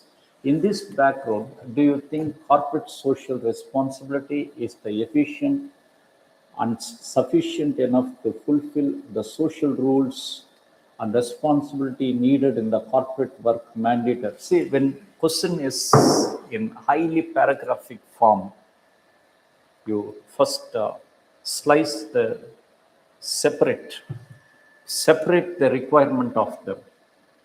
Okay, first is in contemporary world, corporate sector contribution generating wealth and employment is increasing, and so they are bringing unprecedented onslaught. That is why corporate sector is necessary. Why corporate sector is necessary? Why it is necessary? It is necessary because corporate sector is the necessity of the present. In doing so, they are leading to the question of how natural resources management and generational justice, then the living conditions of the people. Why it is necessary? Why corporate governance is necessary? Corporate governance is necessary because of the certain reasons. Why it is necessary? It's necessary because of the reasons. The reasons is The major reasons, one is the reason, that is criticality. Role of corporate becomes critical in the human life. Then the sustainable development, sustenance for the next generations, sustenance for the next generations. Then corporate concerns, because the budgets is more than the national budgets, and criticality of using the public funds and all. In this background, do you think corporate social responsibility is essential? Corporate social responsibility is the requirement of the hour, because corporates are public assets. Corporates are the public assets. Then the critical role. Then compensation for the utility of public resources, natural resources. What are the structures of corporate social responsibility in India? What are the structures of corporate social responsibility in India? The Companies Act of Amendment Act of 2013, known for 2% of the profit, 2% of the profit. Then a mandated norm of financial disclosures and transparency. Then woman mandatory of the woman in the board of directors and independent directors.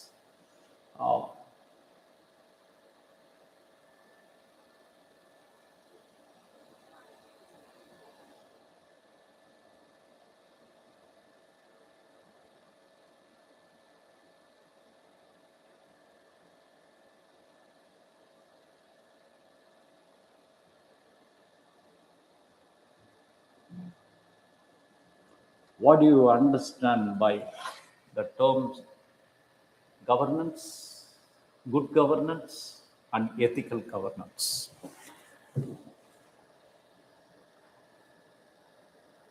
Governance, good governance, and ethical governance. What is governance? Management of resources and people. Management of resources, scarce resources for the welfare of the people. Governance is revised role of the government. Revised role of government. Revised role of government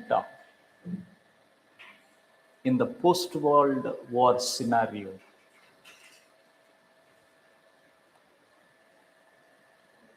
Revised role of the government in the post-World War, post-war scenario. Okay. How governance is a phenomena different from government as a role of administration. Government role is the role of administration. Governance role is the role of management of society and public resources. Society and the public resources. Governance is the management of triad, market, role of the triad role of market, society, and government. Market, society, and government. That is governance. Governance is post-globalization phenomena. Post-globalization phenomena. What is the reason for the governance? Give reason for the governance was the rise of new public administration. The rise of new public administration. New public administration in managing the triad, managing the triad with the new role of the state. New role of the state. The state role is of enabling and indicating and facilitating indicating and the facilitating.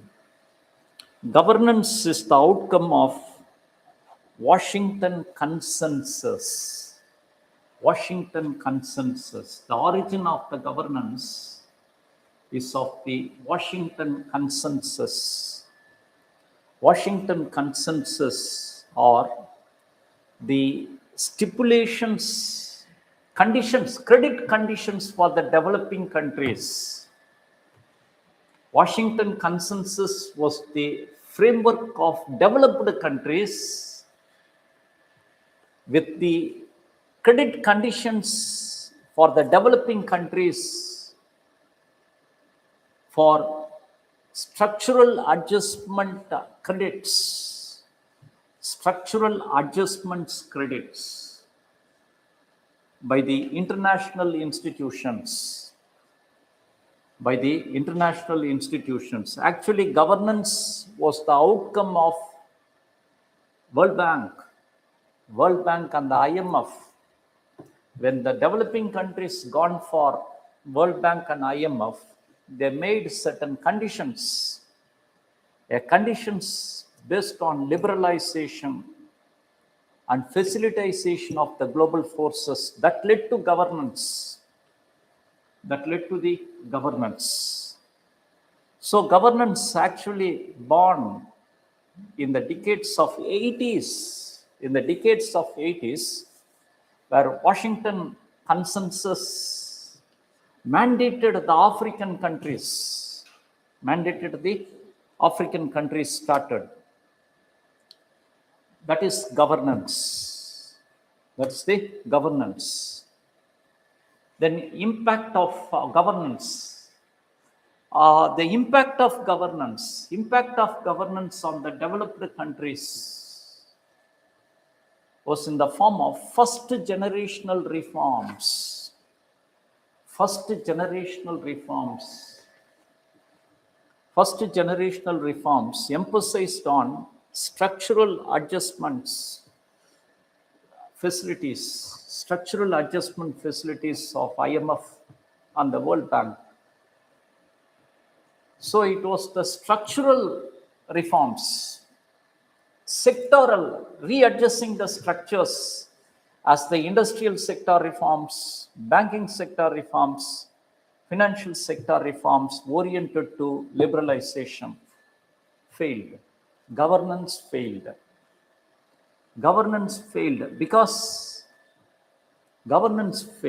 because of the ethical deficit, moral deficits of the state.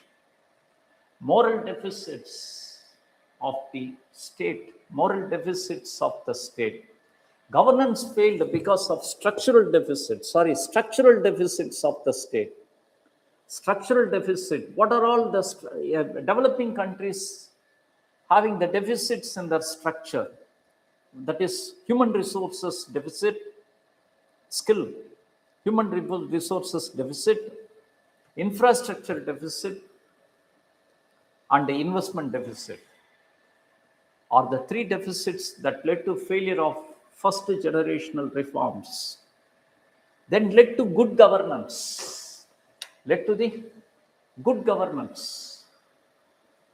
Good governance in which the new role of the state, the state performed the role of indicative and facilitative role. That is enabling role of the state. Good governance emphasized on human resources factor. Then good governance emphasized on critical infrastructures.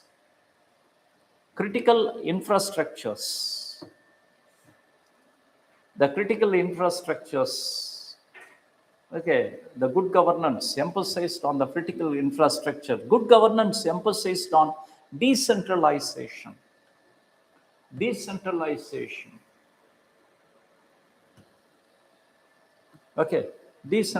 Good governance emphasized on inclusions. Inclusions, financial inclusions, banking inclusions, social inclusions. That is good governance. Okay. Good governance comes out due to the second generational reforms. Second generational reforms centered mostly with the infrastructural reforms.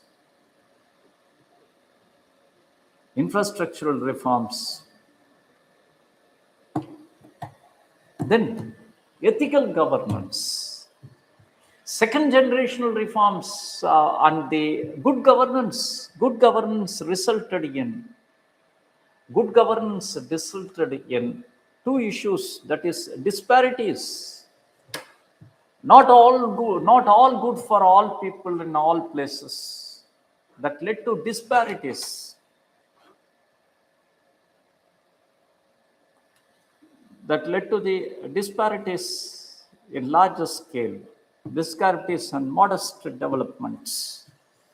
That led to ethical governance. Ethical governance is an alignment of public administration, the natural resource management with human ethical factors, with the factors of dignity, equality, and social justice. Dignity, equality of the social justice. Ethical governance associated with the third generational reforms.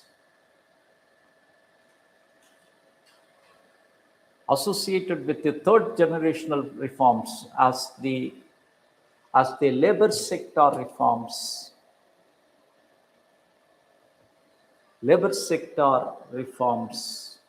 social sector reforms,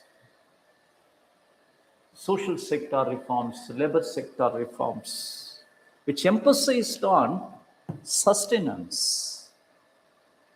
Labor sector reforms, social sector reforms, then technology adoptions,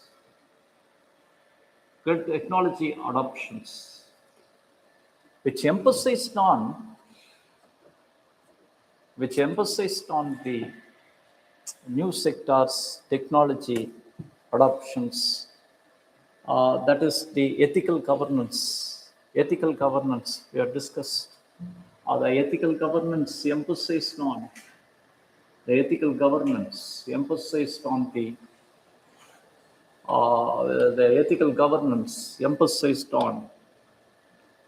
the integrity, transparency. Then ethical governance in which peoples as the partners of development.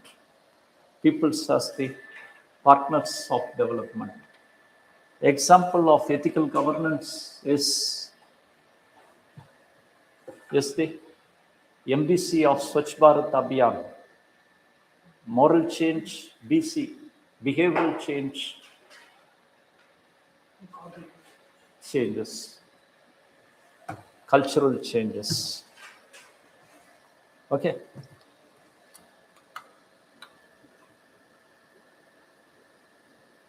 Strength, peace, and security are considered to be the pillars of international relations. Strength, peace, and security are the pillars, ethical pillars of international relations.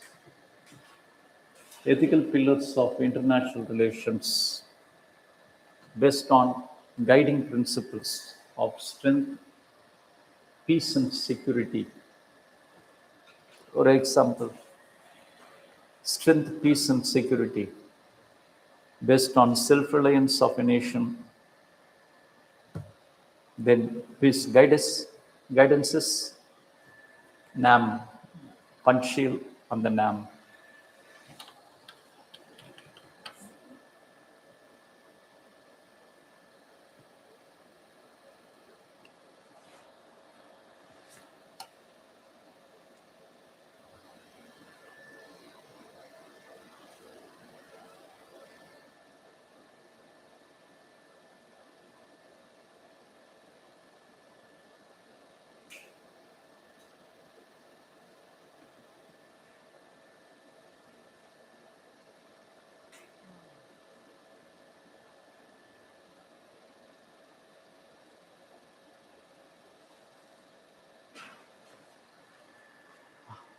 War is diplomacy by other means. Critically analyze the above statement in the present context of contemporary geopolitical conflict. War is a diplomacy in other means. It is based on the ethics of moral realism. Ethics of the moral realism, that is just bellum. Ethics of the moral realism, that is just bellum. Ethics of the moral realism reflected in the international relations quoted with the examples. Policy example. One is policy of preemptive strikes. Policy of the preemptive strikes. Then India's nuclear policy of punish you retaliation. Punish you retaliation. No first strike, but punish you retaliation. Critically analyze the above statement with the present context of contemporary geopolitical conflict. And the other solo. Iran-US war, in which war has a rightful solution based on the question of the nuclear, to resolve the nuclear deterrence and non-compliance of Iran over the nuclear technology applications. Nuclear table. Then second one is war as a solution for the Strait of Hormuz, free trade lines. எல்லாமே applications நீங்கள் எப்படி இது பண்ணுறீங்க அந்த principles கையில் வச்சுட்டு அப்படி எழுது. ஓகே, இன்னும் 2 கிளாஸ் முடிச்சு.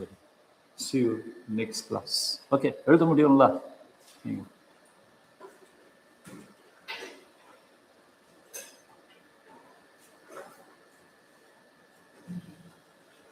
only 2 classes. 2 class. அது முடிச்ச உடனே ஒரு டிகோட் முடிச்ச உடனே கேஸ் ஒரு நாள் போதும் கேஸ். அப்புறம் decode of all questions and cases. So only 4 classes. Very good.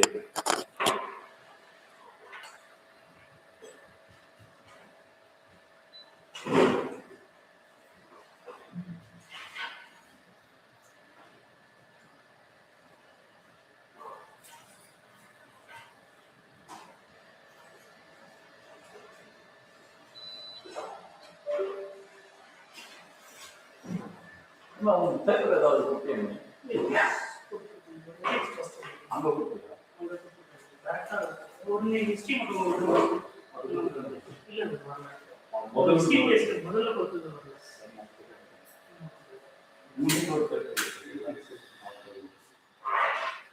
இது இன்னும் 4 கிளாஸ் அப்போ 180 ஈஸியாக படிக்கணும்.